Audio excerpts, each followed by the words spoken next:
তারক মস্তানের মৃত্যুর বদলা নিতে গিয়ে জেঠুকে মারতে গেল ঝিমলি। হ্যাঁ বন্ধুরা, সম্পূর্ণটা জানতে ভিডিওটা প্রথম থেকে শেষ পর্যন্ত দেখতে থাকুন। ধারাবাহিকের শুরুতে দেখা যাচ্ছে তমাল তো পুলিশ স্টেশনে এসে নিজের মুখে বরফ লাগাচ্ছে। ঠিক তখনই তো মেঘনাথ তমালের কাছে আসে, তমালকে বলছে যে তমাল ওই দুটো মাত্র ঘুষি খেয়ে আর এরকম ভাবে বসে থাকলে হবে? বরফ লাগালে হবে নাকি? তমাল তখন মেঘনাথকে জানাচ্ছে যে স্যার, অর্জুন স্যারের হাতের ঘুষি খেয়েছি, অতটা কি সহ্য করা সহজ নাকি? আর যদি আমরা দুজন ধরা পড়ে যেতাম আজকে কি হতো বলুন তো স্যার? মেঘনাথ তখন বলছে যে ধর, কোনো কাজ তো ঠিক মতন করতে পারো না, আর শুধু অপায়া কথা, ধরা পড়ে যেতাম ধরা পড়ে যেতাম। মেঘনাথ তো এবার সেখানে দুটো মাস্ক পরে থাকতে দেখে। মেঘনাথ তো সঙ্গে সঙ্গে তমালকে বলছে, বাহ চমৎকার, যেই মাস্ক দুটো পরে গেছিলাম সেই মাস্ক দুটো এখানেই পড়ে আছে। এবার অর্জুন তো কখনো কখনো পুলিশ স্টেশনে আসে, তো পুলিশ স্টেশনে এসে দেখবে আর তারপর আমাদের দুজনকে ধরে নিয়ে যাক, তাই তো? তমাল তো এবার তাড়াতাড়ি করে ভয়ে ওখান থেকে মাস্ক দুটো নিয়ে চলে যায়। না তো এবার একার মতো একা গজগজ করছে, বলছে দূর বাবা, আমি কোনো প্ল্যানটাই সাকসেসফুল করতে পারলাম না, এই বেকার বেকার কি হলো? এতক্ষণে তো নিশ্চয়ই ওই মহিলাটা অর্জুনকে সমস্ত সত্যি কথা বলে দিয়েছে মিনতি পালের বিষয়। হয়তো এতক্ষণে বলে দিয়েছে যে ওই সুদীপ্তা আর মিনতি দুজনে যমজ বোন। এতক্ষণে অর্জুন নিশ্চয়ই সমস্ত কিছু জেনে গেছে আর আমার প্ল্যানটাও ফেল হয়ে গেছে। বাবা, আমি আর এইসবের মধ্যে নেই, আমি বসে বসে বরঞ্চ বিস্কুট খাই। এরপর নাকি আবার গঙ্গাপাল পুলিশে জয়েন করবে। দূর, এটা আমার কপাল, এই তো আমার কপালের ছিরি। এবার তো সেখানে তমাল ছুটতে ছুটতে আসে। তমাল এসেই মেঘনাথকে বলছে, স্যার একটা কথা ভাবুন তো, ওই গঙ্গা যদি পুলিশে জয়েন করে তাহলে আমাদের এই মেটে গঙ্গার উবরি ইনকামটা থাকবে তো? মেঘনাথ তো এবার রেগে যায়, তমালকে বলছে যে তুমি আমাকে কি ভাবো বলো তো, আমি কি পাগল ছাগল নাকি? এইগুলো ভেবেছিলাম বলেই তো আমি এই প্ল্যানটা আটকানোর চেষ্টা করেছিলাম, যাতে গঙ্গাপাল এই পুলিশ স্টেশনে জয়েন না করতে পারে। মাঝখান থেকে ওই অর্জুন ঢুকে সমস্ত কিছু গন্ডগোল করে দিল। আর গঙ্গা যদি পুলিশে জয়েন করে তাহলে কিন্তু আমাদের বড় বিপদ তমাল। ও কিন্তু এই মেটে গঙ্গারই মেয়ে, ও এখানকার আনাচে কানাচে সব জায়গা চেনে। আর এখানে যদি কোনো অপরাধী হয় তাহলে কিন্তু তাকে ও টেনে টেনে মাটি খুঁড়ে বের করবে। আর এই প্ল্যানটা এমনিতেও আর কাজ করবে না, অন্য কোনো প্ল্যান ভাবতে হবে, বুঝতে পেরেছো? অপরদিকে দেখা যাচ্ছে গঙ্গা আর অর্জুন তো সেই সমীর মণ্ডলের বাড়িতে চলে এসেছে। বাড়িতে এসেই তো গঙ্গা দরজা ধাক্কা দিচ্ছে। এবার তো সেই সমীর বলে লোকটা গজগজ করতে করতে দরজাটা খুলেছে। দরজাটা খুলে অর্জুন আর গঙ্গাকে বলছে, কি ব্যাপার, কি চাই? অর্জুন তখন জানাচ্ছে যে সমীর মণ্ডলকে খুঁজতে এসেছি। তো লোকটা তখন বলছে যে হ্যাঁ, আমি সমীর মণ্ডল, বলুন কি চাই? গঙ্গা তো এবার ভয়ে ভয়ে সমীরকে বলছে যে আপনার সঙ্গে না একটু আমাদের কথা ছিল, আমরা দুজন কি একটু ভেতরে আসতে পারি? সমীর বাবু তো এবার রেগে মেগে গঙ্গাকে বলছে যে কি এমন কথা আছে ভেতরে ঢুকতে হবে? অর্জুন তো এবার নিজের আই কার্ডটা দেখায়। ওই সমীর বাবু এবার ভয় পেয়ে গেছে, বলছে যে ওরে বাবা, এটা পুলিশ! হ্যাঁ স্যার, বলুন কি দরকার? অর্জুন তখন জানাচ্ছে যে সুদীপ্তা মণ্ডলকে চেনেন? সমীর বাবু তখন বলছে যে হ্যাঁ স্যার, আমি চিনি, আমি জানতাম ওই সর্বনাশ মেয়েটার জন্য একদিন আমাকে হাজতবাস করতে হবে। অর্জুন তখন সমীর বাবুকে বলছে যে আমি বলছিলাম ভেতরে গিয়ে কথা বললে ভালো হতো। লোকটা তো এবার অর্জুন আর গঙ্গাকে ঘরের ভেতরে নিয়ে যায়। সমীরবাবু তখন অর্জুন আর গঙ্গাকে জানাচ্ছে যে দেখুন, আমরা ওই সুদীপ্তাকে দত্তক নিয়েছিলাম, ও কিন্তু আমাদের নিজের মেয়ে নয়। আমার স্ত্রী তখন বেঁচে ছিল আর আমার স্ত্রীর জন্যই তখন ওকে দত্তক নেওয়া। আমার খুব একটা ইচ্ছে ছিল না, বুঝলে। আমরা ওই ভদ্রপুরে অনাথ আশ্রমে গিয়েছিলাম, সেখানে গিয়ে শুনলাম যে ওখানে নাকি একটা যমজ মেয়ে এসেছে। আর সেখান থেকে এটাও বললো যে একজন মেয়েকে দত্তক নেওয়া হয়ে গেছে আর একজন পড়ে আছে। আর আমার বইয়ের তো দয়ার শরীর, তাই জন্য সেই বাচ্চাটাকে বুকে জড়িয়ে আদর করতে থাকলো। আর আমরা সুদীপ্তাকে বাড়িতে নিয়ে আসলাম। অর্জুন তখন জিজ্ঞাসা করছে, তা সে সুদীপ্তা মণ্ডল এখন কোথায়? লোকটা তখন জানায় যে বয়স বাড়ার সাথে সাথে সুদীপ্তা বেপথে চলে গেল।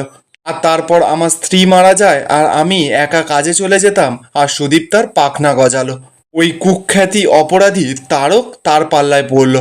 আমি কিন্তু ওকে বারবার করে বলেছিলাম যে ওর সঙ্গে সম্পর্ক রাখতে না, কিন্তু ও রাজি হয়নি, তাই জন্য ওকে ত্যায্য করলাম আমি। এরপর থেকে ওর সঙ্গে আমার আর কোনো যোগাযোগ হয়নি, কোনো সম্পর্ক নেই। কিন্তু এত বছর বাদে ওর জন্য যে কেন আপনারা এখানে এসেছেন আমি তো সেটাই বুঝতে পারছি না। অর্জুন তখন লোকটাকে জানাচ্ছে যে আপনি একদম ভয় পাবেন না, আমরা শুধু জিজ্ঞাসাবাদ করতে এসেছিলাম, কারণ আমাদের কাছে কিন্তু সুদীপ্তার বিরুদ্ধে কোনো অভিযোগ নেই।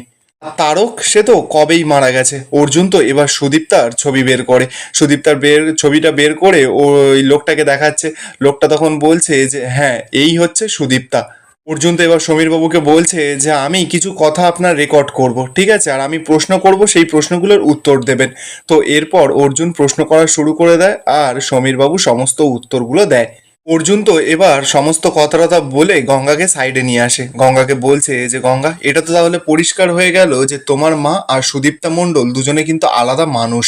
ওরা দুজন কিন্তু যমজ বোন, হয়তো তারা একই আশ্রমে ছিল কিন্তু তারা নিজেরাও জানতো না যে তারা যমজ বোন। তারা সম্পূর্ণ দুজন আলাদা জগতে মানুষ হয়েছে।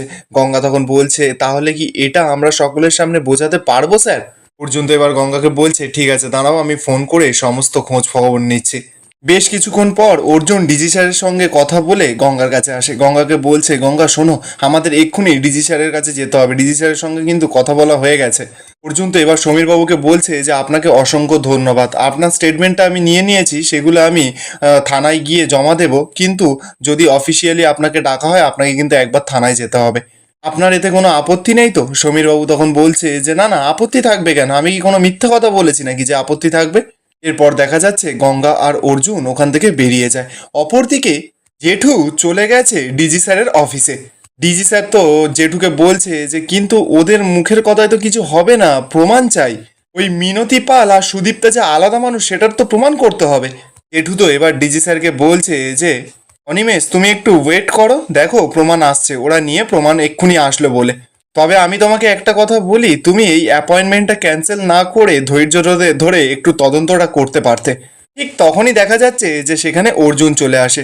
অর্জুন তো এবার ডিজি স্যারকে বলছে যে জেঠু নিশ্চয়ই আপনাকে সমস্ত কিছু বলেছে, আর আমরা অনেক ভালো করে তদন্ত করে দেখেছি স্যার, ওই তারক মস্তানের সঙ্গে গঙ্গার কোনো যোগাযোগ নেই, কোনো সম্পর্ক নেই।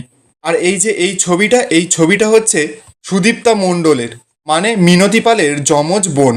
জি স্যার তো এবার ভালো করে ছবিটা দেখে বলছে যে ও তাই বলো, আমি তো এবার পুরোটা ক্লিয়ারভাবে বুঝতে পেরেছি, কিন্তু অর্জুন তুমি নিশ্চয়ই প্রমাণ নিয়ে এসেছো আরো। অর্জুন তো এবার সমস্ত ঘটনাটা ডিজি স্যারকে খুলে বলে। জেঠু তখন সমস্ত কিছু শোনার পর অর্জুনকে বলছে কিন্তু কে করবে এই ষড়যন্ত্রটা। অর্জুন তখন জানাচ্ছে যে কে বা কারা করছে এই ষড়যন্ত্রটা সেটা হয়তো এখনো জানা যায়নি, কিন্তু আমি আর গঙ্গা যদি না থাকতাম তাহলে কিন্তু ওই মহিলাটাকে বাঁচানো যেত না।